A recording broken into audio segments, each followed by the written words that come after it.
గౌరవప్రదమైన పదవుల్లో ఉన్నవారు దుర్భాషలాడడం మంచి పద్ధతి కాదు. వ్యక్తిగత దూషణలు తమకు శోభనివ్వవని పలువురు అభిప్రాయపడ్డారు. ఇలాంటి వ్యాఖ్యానాలతో సభ్య సమాజానికి తప్పుడు సంకేతాలు వెళ్లే ప్రమాదం ఉందని, మన భాష సభ్యత, సంస్కారంతో కూడినదై ఉండాలని అభిలాషించారు. అనుచిత వ్యాఖ్యలు, వివాదాస్పద మాటలతో ప్రయోజనం పొందాలని భావించడం సరికాదు.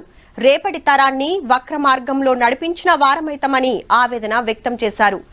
అన్నేం చెప్తే మీకు ఇన బుద్ధి అవుతుంది అనుల్లా, ఏం చేస్తాం, మనం కూడా అట్లా తయారైనాం. తిట్టు, పొల్లు పొల్లు తిట్టు, పొట్టు పొట్టు తిట్టు, గలీజ్ మాటలు తిట్టు, ఘోరంగా తిట్టు, తిట్టని తిట్టు తిట్టు, బజారు భాషల తిట్టు, ఆ నుంచి రౌతి దాకా తిట్టు. తిట్టకుంటే అది మన భాషే కాదన్నట్టు తయారయ్యింది రాజకీయము.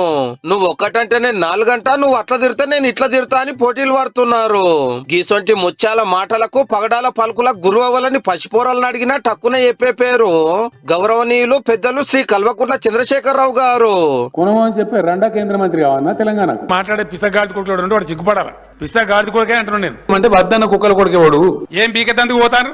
అదేందో పెద్ద పీకినట్టు పడగొట్టినట్టు దరిద్రులు, బుట్ట చోరుగాళ్ళు, పనికి మాలినోళ్ళు, ఈ చిల్లరగాళ్ళు, ఈ కిరికిరిగాళ్ళు, కిరాయగాళ్ళు, సిగ్గు లజ్జాయమని ఈ మెడలు వంచులుగా ఇరుస్తాం. దాన్ని ఫామ్ హౌస్ గా అడుగుపెట్టి 6 ముక్కలైతే నాకు కొడుకు అనుకుంటున్నామేమో.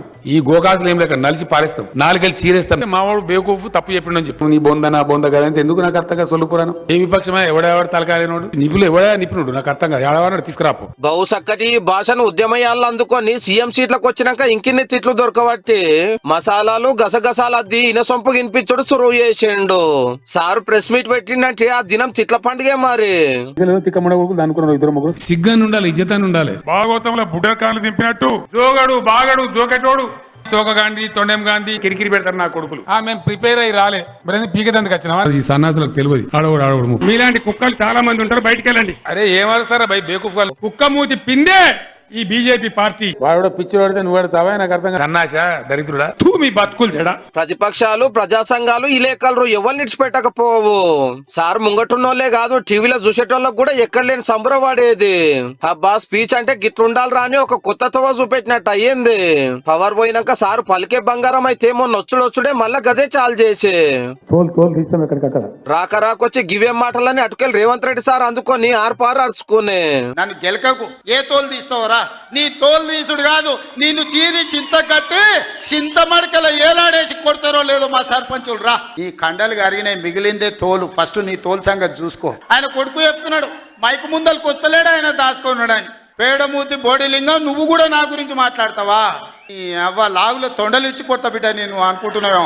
గమ్మతేందంటే అప్పటి సీఎం తిరితే సంబరపడ్డోళ్ళు ఇప్పుడు సీఎం తిరితే గిదేం భాష అని శుద్ధులు చెప్పడే సూపర్ పో. వీడేం ముఖ్యమంత్రి, వీందేం భాష నాకు అర్థమే కాదు. మెడల బేగులేసుకుంటా, గుడ్లు వీకి గోటీలాడతా, నీ అమ్మ నీ అయ్యా గిదా భాష. వాజిబే పబ్లిక్ లో అనకూడని మాటలు ఎవరన్నా ఖండించవలసిందే. కానీ అట్లా మాట్లాడితేనే మన భాష అన్నట్టు, అదే ప్రశ్నించుడు అన్నట్టు, అదే నిలదీసుడు అన్నట్టు రాజకీయాలను ఇట్లా తయారు చేసిన వాళ్ళని అనాలే మొదలు.